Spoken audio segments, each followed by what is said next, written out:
Hello बच्चों, इस video में बात करेंगे हम, ठीक है। और एमबीडी का क्वेश्चन जो पिछली वीडियो में हमने 10 सब्जेक्टिव तो बना दिया था, ठीक है। आज 11 से देखेंगे, ठीक है, जो आपका पहला चैप्टर है वास्तविक संख्या की, ठीक है। इसमें से 11 नंबर क्वेश्चन की बात किया जाए, यहाँ पे दो संख्याओं का मौसा दिया गया है 27 और लसा दिया गया 62। यदि उनमें से एक संख्या 54 हो तो दूसरी संख्या क्या होगी, ठीक है।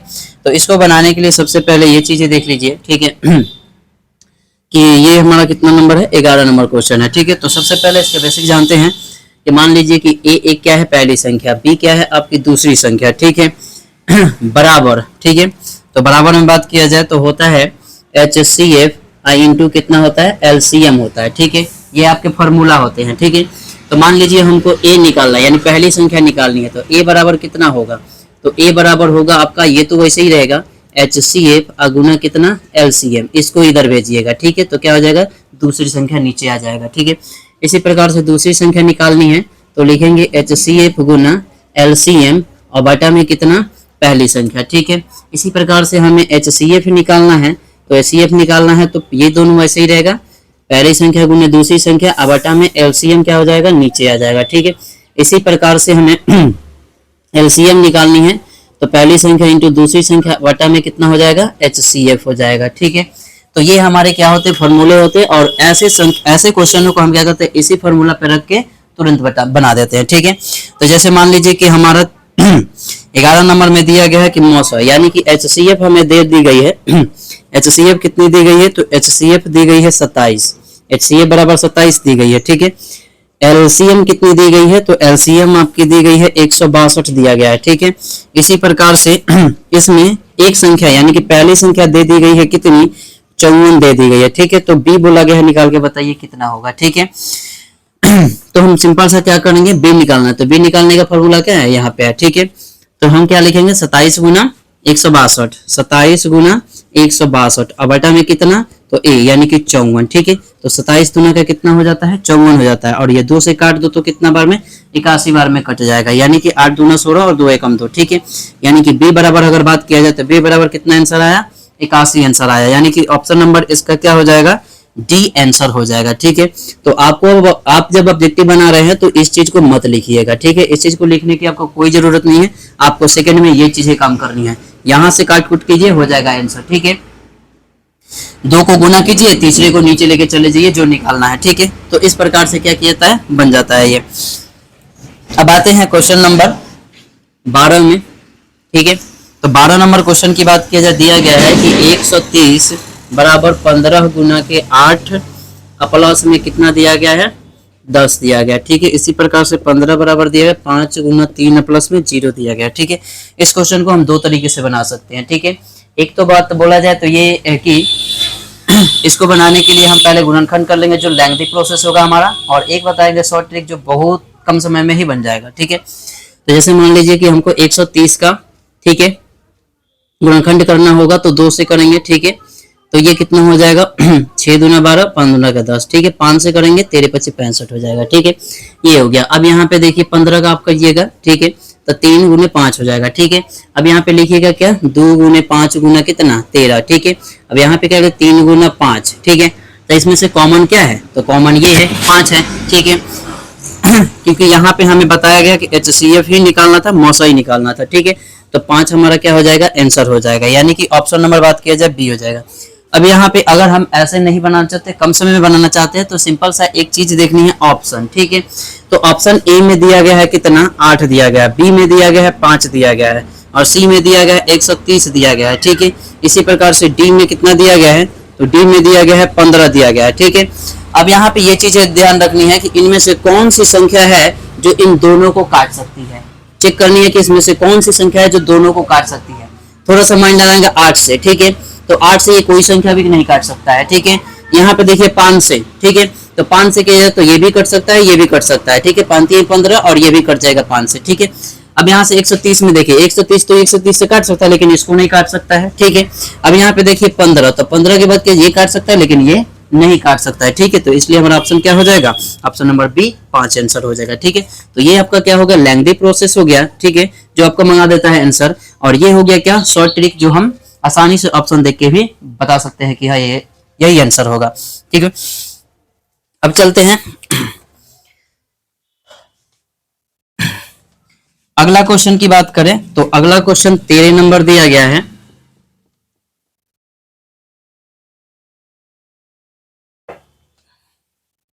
तेरह नंबर क्वेश्चन में ये दिया गया है कि रूट अंडर 81 बटा कितना 2। ठीक है, 13 नंबर क्वेश्चन है 81 बटा 2 और बोला गया है कि बताइए ये परिमेय संख्या है, अपरिमेय संख्या है, पूर्णांक संख्या है या इनमें से कोई नहीं है। ठीक है, तो यहाँ पे एक चीज है, यहाँ पे देखिए कि अगर हम 81 की बात किया जाते हैं तो 9 गुना 9 लिख सकते हैं हम इसका खंड करके। ठीक है, और बटा में कितना लिख सकते हैं 2 लिख सकते हैं। ठीक है, तो बराबर में इन दोनों में जुड़वा हो गया तो जुड़वा में से क्या होता है रूट में से एगो निकल जाता है, तो ये कितना हो गया 9 बटा 2 हो गया। और आपने पढ़ा था ठीक है कि p बटा q के रूप में जो भी संख्या होती है वही क्या कहलाती है परिमेय संख्या कहलाती है। ठीक है, तो ये हमारी कौन सी संख्या हो गई परिमेय संख्या हो गई। ठीक है, तो परिमेय संख्या कहाँ पे है तो ऑप्शन नंबर ए में है। ठीक है, तो ऑप्शन नंबर ए जो है आपका क्या है करेक्ट आंसर है। ठीक है, अब बात करते हैं यहाँ पे 14 नंबर क्वेश्चन की। ठीक है, तो बोला गया है कि प्रत्येक परिमेय संख्या होती है, मतलब प्रत्येक परिमेय संख्या क्या होती है, एक प्राकृत संख्या होती है, एक पूर्ण संख्या होती है, एक पूर्णांक संख्या होती है या फिर एक वास्तविक संख्या होती है। ठीक है, तो प्राकृत संख्या की बात किया जाए 1 2 3 4 ऐसे करके लिखते हैं। ठीक है, तो हम इसमें बटा लगा के क्या कर सकते हैं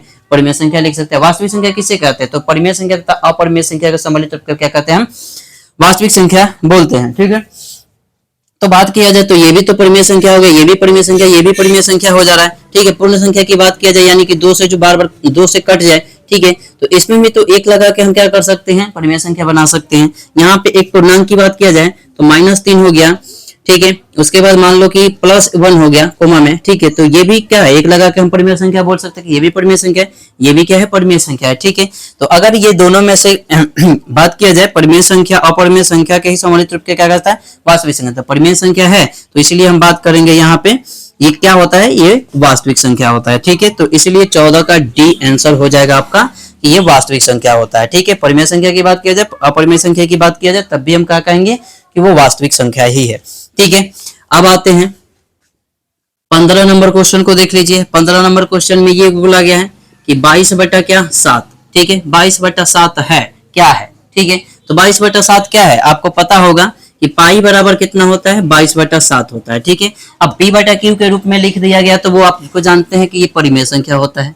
क्या होता है परिमेय संख्या होता है, लेकिन इधर ही इस बगल की बात किया जाए तो ये पाई जो होता है वो क्या होता है अपरिमेय संख्या होता है। ठीक है, ये ध्यान में रखिएगा बात को कि पाई जो होता है अपरिमेय संख्या होता है और उसी का मान जो होता है 22 बटा 7 तो वो क्या होता है परिमेय संख्या होता है। ठीक है, तो ये तो देखते ही आंसर आदमी बता सकता है। ठीक है, इसी प्रकार से आते हैं हम लोग क्वेश्चन नंबर 16। तो 16 में दिया गया है कि 64 के अभाज्य गुणनखंड में 2 का घातांक बताना है, तो इसके लिए गुणनखंड कर लो 64 का। ठीक है, 2 से 3 दूना के 6 और 2 दूना के 4, 2 से 16 दूना 32, 2 से 8 दूना 16, 2 से तो 4 दूना 8 और 2 से 2 दूना 4। ठीक है, तो 2 का कितने घातांक होगा 1 2 3 4 5 6। ठीक है, तो कैसे लिखोगे आप 2 के पावर 6 लिखोगे और 2 के पावर ही कितना कहलाएगा तो यही कहलाएगा घातांक कहलाएगा। ठीक है, तो घातांक है तो आंसर क्या हो जाएगा आपका 6। ठीक है, तो इसमें ऑप्शन नंबर 16 का सी आंसर हो जाता है। ठीक है,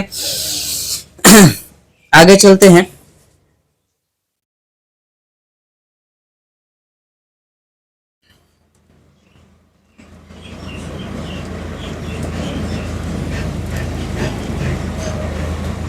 चलिए अब बात करते हैं 17 नंबर क्वेश्चन को। ठीक है, तो 17 नंबर क्वेश्चन का बोला गया कि महत्तम समापवर्तक p कोमा q गुना लघुत्तम समापवर्तक p कोमा q बराबर होता है किसके बराबर होता है। अच्छा एक बात बताइए, हमने यहाँ पे लिखा था ना कि HCF गुना LCM बराबर कितना, तो पहली संख्या इंटू दूसरी संख्या। ठीक है, तो पहली संख्या कितनी है p गुना में कितना q, तो LCM तथा HCF किसके बराबर है तो इसके बराबर है।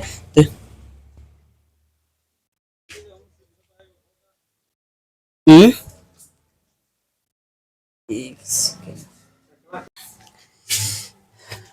चलिए, तो यहाँ पे हमने क्या पता किया था पिछली बार कि HCF गुना LCM बराबर क्या होगा, तो पहली संख्या गुना दूसरी संख्या, तो किसके बराबर हो गया तो P गुना Q के बराबर हो गया। तो ऑप्शन में देख लीजिए, तो ऑप्शन नंबर ए जो है वो क्या है आपके सही है। ठीक है, इसी प्रकार से अब यहाँ पे देखा जाए 18 नंबर क्वेश्चन को। ठीक है, तो 18 नंबर क्वेश्चन में बोला है कि निम्नलिखित में से कौन सी छोटी प्राकृत संख्या होती है। ठीक है, तो प्राकृत संख्या किसे कहते हैं, तो गिनती की संख्या को क्या कहते हैं, प्राकृत संख्या। 1 2 3 4 ऐसे ही चला जाएगा इन्फिनिटी तक। ठीक है, तो आपसे बोला गया कि निम्नलिखित में से कौन सी सबसे छोटी प्राकृत संख्या है, तो छोटी प्राकृत संख्या यही ना है, 1 है। ठीक है, तो 1 ही आपका आंसर हो जाएगा, यानी कि ऑप्शन नंबर सी हो जाएगा आंसर। ठीक है, इसी प्रकार से 19 नंबर की बात करें हम यहाँ पे, तो 19 नंबर में कहा गया कि निम्नलिखित में से कौन सी परिमेय संख्या है। ठीक है, तो कौन सी परिमेय संख्या है, तो यहाँ पे देखिए ऑप्शन नंबर ए में दिया गया है √25 दिया गया है। ठीक है, तो √25 को क्या कीजिएगा, 5 गुने 5 फैक्टर कीजिएगा तो होगा। ठीक है, तो इसमें से जुड़वा हो गया तो 5 को निकल गया। ठीक है,